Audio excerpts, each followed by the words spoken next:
U.S. issues travel worldwide caution travel advisory amid tensions in West Asia. The U.S. has issued a travel warning to its citizens. It is not an order, but a caution, a worldwide travel caution, which basically means the U.S. government is clueless about how the ongoing standoff in West Asia will pan out. What it does know is that the risk of something happening to American citizens is high. So the U.S. is asking its people to reconsider any travel abroad, especially in West Asia. They're talking about the possibility of a wider war. Do you think this advisory will help? Will it curb the enthusiasm of Americans who want to visit West Asia? You don't know.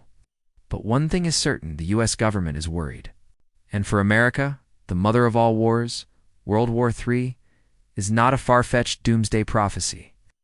It's a real concern that keeps Washington up at night. Let me explain why.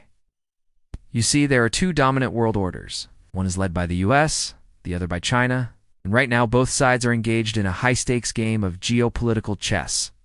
On one corner, we have America's traditional allies, like the UK. France, Canada, Australia, Japan, South Korea, the list goes on.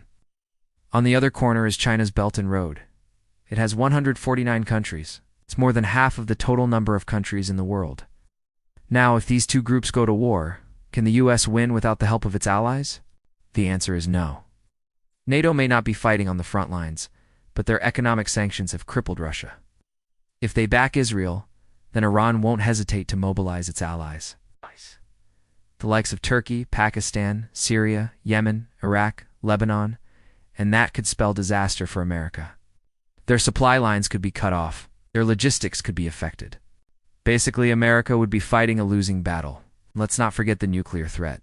Both Iran and North Korea have tested ballistic missiles this week. These are not normal times. So when the U.S. issues a worldwide travel caution, you must pay attention because something big is about to happen. It might not be World War III, but it could be the start of it. Here's what the U.S. State Department said about the travel advisory. Due to heightened tensions, the department is issuing a Level 3 reconsider travel worldwide. This is not an order or a directive, but a suggestion, a gentle reminder from the U.S. government, it says. It also talks about the possibility of attacks against U.S. citizens and asks them to reconsider travel abroad, especially in West Asia. But there is one major problem with this travel advisory, and many Americans are pointing it out. When it comes to international conflict, the U.S. has two sets of standards. One for its allies, another for the rest of the world. Let me show you some pictures. This is what the U.S. Embassy in Tel Aviv looks like. As you can see, it's shut.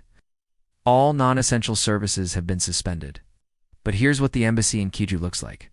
This is the U.S. Embassy in Ukraine.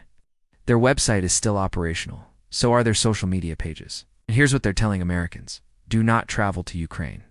If you can, leave the country as soon as possible. So one set of rules for Israel, another for Ukraine. For America's allies, it's okay to stay back.